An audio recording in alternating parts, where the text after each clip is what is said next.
সরকারি চাকরির বড় সুযোগ, পঞ্চায়েতে 6500 শূন্যপদে নিয়োগ। দেখো বন্ধুরা, মাননীয় পঞ্চায়েত উন্নয়ন মন্ত্রী শ্রী দিলীপ ঘোষ মহাশয় এই নিয়োগের কথা জানিয়েছেন। ভিডিওটা সম্পূর্ণ দেখবে, কেউ স্কিপ করবে না। এখানে একটা সমস্যা, অনেকদিন রিক্রুটমেন্ট হয়নি, এমপ্লয়ি নেই।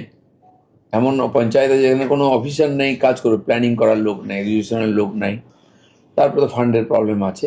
তো এটা অলরেডি কথা হয়েছে, আমাদের সিএম বলেছেন, মাননীয় কৃষিমন্ত্রী এসেছিলেন, তার কাছেও কথা হয়েছে। ফান্ড ধীরে ধীরে তারা, যেমন আবাস যোজনার ফান্ড আসবে, জিরামজির ফান্ড আসবে, কথা হয়ে গেছে, আসতে থাকবে।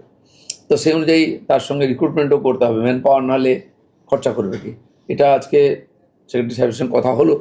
তো সেই অনুযায়ী আগামী ক্যাবিনেট মিটিংয়ে যখন বিষয় উঠবে, আমি বিষয়টা রাখবো যে তাড়াতাড়ি ম্যান পাওয়ার চাই, লোক চাই, টাকা চাই, নাহলে কাজই হবে না। পঞ্চায়েত না চলে গ্রামের বিকাশ হবেই না। তো সেটা আমি আজকে বোঝার চেষ্টা করলাম, খানিকটা আবার একটু বসতে হবে, সময় লাগবে একটু, কিন্তু আমরা তাড়াতাড়ি এই ব্যাপারে কাজ শুরু করবো। বন্ধুরা, তোমাদের জন্য একটি বিরাট খুশির খবর। খুবই শীঘ্রই পঞ্চায়েত দপ্তরে বিভিন্ন পদে প্রায় 6500 রিক্রুটমেন্ট হতে চলেছে। মাননীয় পঞ্চায়েত উন্নয়ন মন্ত্রী শ্রী দিলীপ ঘোষ মহাশয় এই নিয়োগের কথা জানিয়েছেন। খুব দ্রুত অনলাইন আবেদন প্রক্রিয়া শুরু হবে, তাই শেষ মুহূর্তের জন্য অপেক্ষা না করে আজ থেকেই নিজের প্রস্তুতি মজবুত করো। মনে রাখবে, কম্পিটিশন অনেক বেশি, তাই একটা সিট নিশ্চিত করতে হলে এখন থেকেই সঠিক দিশায় পড়ালেখা শুরু করা প্রয়োজন।